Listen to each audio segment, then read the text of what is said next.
أعوذ بالله من الشيطان الرجيم. بسم الله الرحمن الرحيم.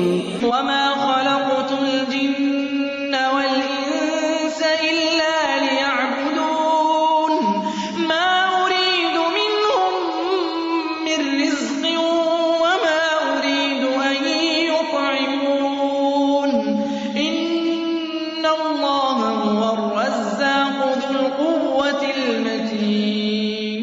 پیش خدمت ہے شرح کتاب التوحید لفضیلۃ الشیخ عبداللہ ناصر رحمانی حافظہ اللہ۔ یہ سورہ نساء کی آیت ہے، اس میں بہت سے حقوق کا ذکر، تو ہم صرف ترجمے کی حد تک وہ حقوق پڑھ لیتے ہیں ایک فائدے کی خاطر۔ پڑھیے۔ واعبدوا الله ولا تشركوا به شيئا وبالوالدين إحسانا وبذي القربى واليتامى والمساكين والجار ذي القربى والجار الجنب والصاحب بالجنب وابن السبيل وما ملكت أيمانكم إن الله لا يحب من كان مختالا فخورا۔ جزاک اللہ خیرہ۔ اس آیت کو ایک عنوان دیا بعض علماء نے حقوق عشرہ کی آیت ہے، اس میں 10 حقوق کا ذکر، اور سب سے مقدم حق کیا ہے؟ سب سے پہلا حق کون سا ہے؟ وَاعْبُدُوا اللَّهَ، اللہ کا حق توحید، اس کا حق عبادت۔ تو سارے حقوق میں اللہ رب العزت کا حق توحید مقدم ہے۔ اللہ تعالیٰ کی عبادت کرو اور اس عبادت میں کسی کو شریک نہ ٹھہراؤ۔ وبالوالدین احسان، اور والدین کے ساتھ حسن سلوک سے پیش آؤ، حسن سلوک سے۔ تیسرا حق کیا ہے بتائیے جی؟ وبذي القربى، وبذي القربى، اور قرابت داروں کے ساتھ، یہ رحم اولو الارحام، رشتوں کو جوڑو، رشتوں کو ملاؤ، توڑو نہیں، حسن سلوک سے پیش آؤ۔ چوتھا حق کیا ہے؟ واليتامى، یتیموں کے ساتھ حسن سلوک، یتیموں کے ساتھ۔ یتیم وہ بچہ جس کا والد فوت ہو جائے اور یتیمی کی حد بلوغت تک ہے، بلوغت سے قبل تک وہ یتیم ہے، اس کا حق ادا کرو اور اس کا خیال رکھو جی۔ والمساکین، اور مساکین کے ساتھ۔ مسکین کون ہے؟ مسکین وہ شخص ہے اصطلاحاً جس کے پاس ملازمت ہو یا کوئی کاروبار ہو مگر وہ اس کی ضرورت کے لیے کافی نہ ہو۔ ایک ہوتا ہے غریب اور ایک مسکین۔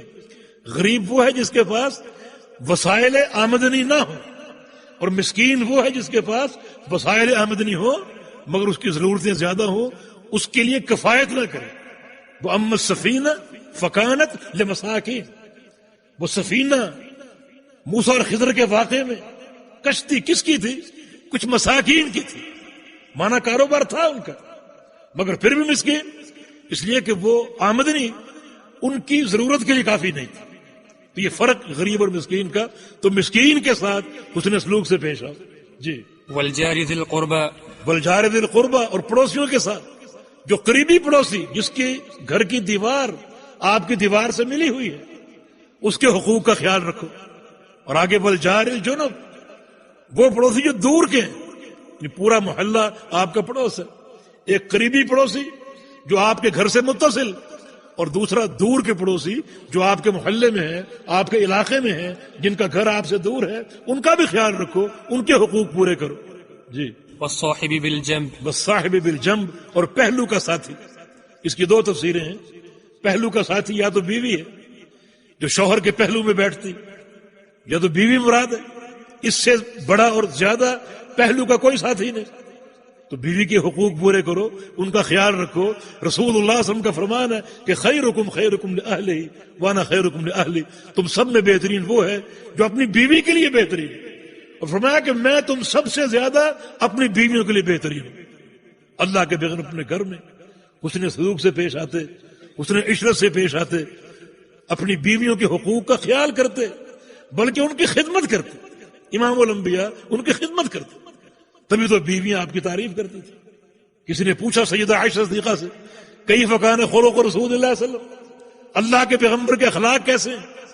یعنی پوچھنے والے نے اس سوال کے لیے آپ کی بیوی کا انتخاب کیا، کیونکہ کسی بھی شخص کی اخلاق کی سب سے عمدہ گواہی اس کے گھر سے ملے گی۔ باہر تو آپ تصنع کی خاطر کچھ بھی بن سکتے ہیں، پارسا بن سکتے ہیں، متقی بن سکتے ہیں، لیکن گھر میں دیکھنے والا کوئی نہیں۔ وہاں آپ کے اخلاق کیسے؟ ام المومنین نے کیا فرمایا؟ کان خلق القرآن، پورا قرآن اللہ کے پیغمبر کا اخلاق ہے۔ یہ گھر کی گواہی۔ دوسری تفسیر اس کی ان صاحب جم کی، جو سفر میں آپ کا ساتھ ہے، وہ آپ کے ساتھ بیٹھتا ہے، گاڑی میں، جہاز میں، اس کی سیٹ آپ کے ساتھ ہوتی ہے۔ ان شریعت کس طرح حقوق کی محافظ ہے، اس کے بھی حق کو سمجھو، اس کے ساتھ بھی اچھا سلوک اختیار کرو۔ اور اس کے بعد جی وابن السبيل مسافر، جی وما ملكت أيمانكم، جو آپ کے غلام ہیں، جو آپ کے زیر دست ہیں، ان کے حقوق کا خیال رکھو۔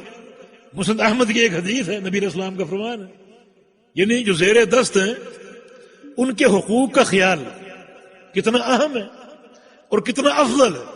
نبی علیہ السلام کی ایک حدیث کا معنی یہ ہے، آپ نے فرمایا کہ زیر دست جو بھی لوگ ہیں ان کے ساتھ اچھا سلوک یہ رزق کی بہتری، رزق کی ترقی ہے، اور ان کے ساتھ بد سلوکی رزق کی بے برکتی۔